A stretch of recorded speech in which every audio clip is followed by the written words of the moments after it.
What is shock? What is shock? Okay. 0.25 markah.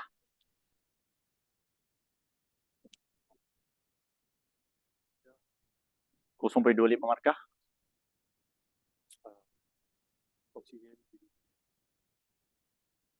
That is hypoxia. Shock. Hypoxia is a consequence of shock. You are saying it partly correct. So what is the role of cardiovascular system? Just now I said to supply the oxygen to the tissue. How do they supply? In the blood. So shock, 3 keywords. 1, state of circulatory failure. Right there, state of circulatory failure causing hypoperfusion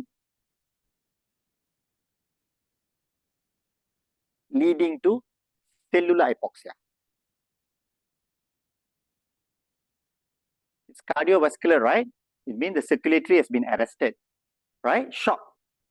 Circulatory failure. Because of the circulatory failure, what happens? BP drop. BP drop means no flow. No flow means no oxygen supply. Patient develop cellular hypoxia. Full marks. State of circulatory failure causing hypoperfusion leading to cellular hypoxia. Okay. What are the types of shock? Again, RA, RB, LA, LV, iota, CSBC. For something to flow, you must have the barang. The barang is the blood, volume. Volume kurang, hypovolemic shock. Okay. You have the barang, right? But that barang is not in the right place. It's supposed to be in the central compartment. It is in the peripheral compartment. Your central compartment is your trunk, chest, and thorax, right? It's in the peripheral compartment. So what? Distributive shock. What are the types of distributive shock? Anaphylactic, septic. So next time people ask you what are the types of shock, jangan cakap anaphylactic. It comes under the distributive shock. So you have the substance, but the substance in the wrong place because of the peripheral vasodilatation, the peripheral pooling. So that's called distributive shock.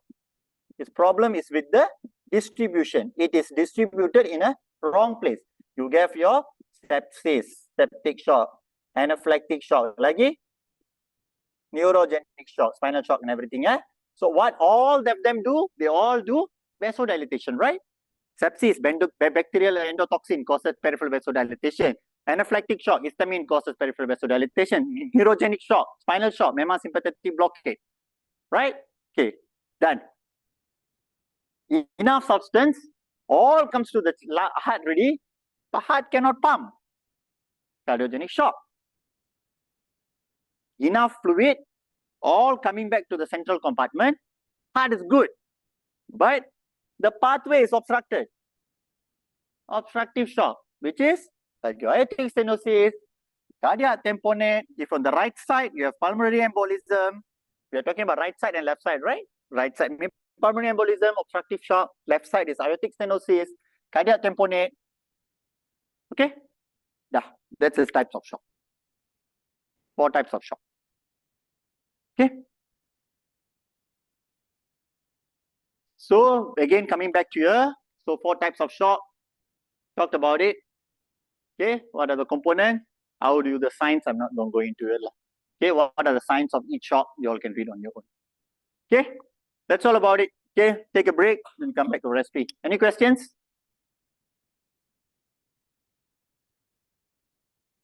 Go back and read about Valsalva.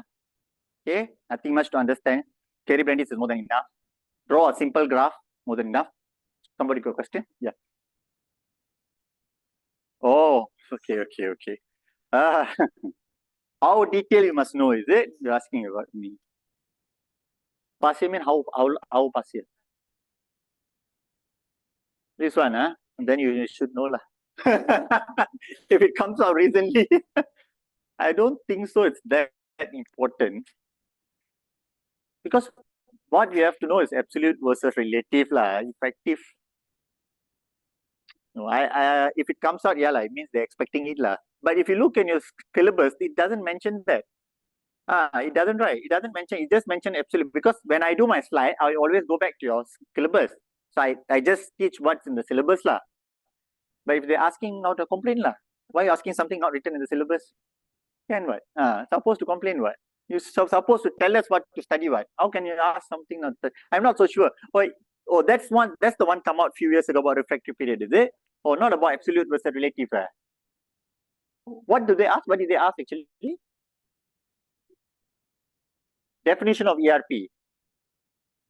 Isn't the same as absolute? No.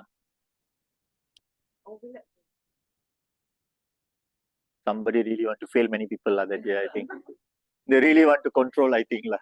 Sorry, I'm not sure. If I don't understand, I want to explain to you, right? I don't need that much. Because I didn't know that was important, so I didn't really learn and understand about it. So I'm not so sure. Maybe I will find out for you all. Okay. Any other questions?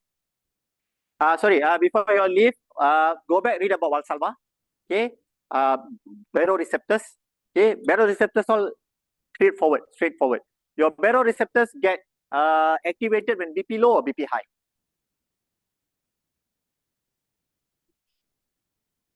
BP high. Don't get it wrong. A lot of people say it wrong. Baroreceptors, they respond to stretch. They are located in the walls of the artery, right? When they stretch, then only they get activated. It means their response to the high volume.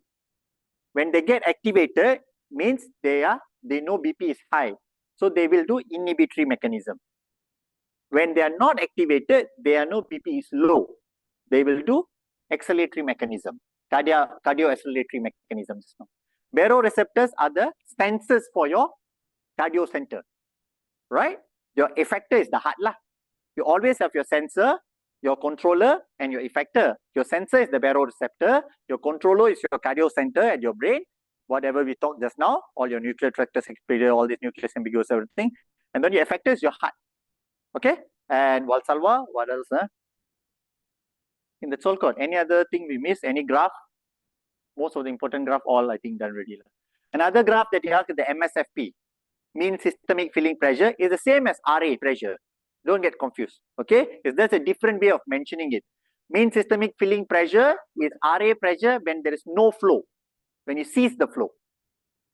Okay? Okay, let's go for break. Let's come back later. Thank you. Thank you, everyone.